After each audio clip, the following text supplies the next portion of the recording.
Hey guys, what's up? In this video, I'm going to show you how to insert SIM in Infinix Note 40. So as you guys know that we have dual SIM option in Infinix Note 40 on the bottom of the phone. There are SIM slots, so all you guys have to do just open the SIM slot with the SIM injector pin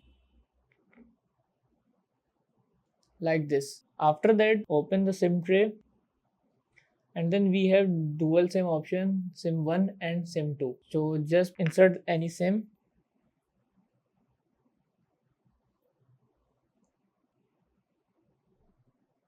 After that, make sure that the design is correct and then insert it like this. So after that, as you guys see, the SIM is now appears and the signals will now appear in Infinix Note 40. If you guys have signal issue or your SIM signal doesn't appear, so all you guys have to do just reboot the phone one time, so then your SIM signal appears. So that's it about the video. If this video helped you guys, kindly like the video and follow us for more tips and tricks. See you guys in next video. Take care.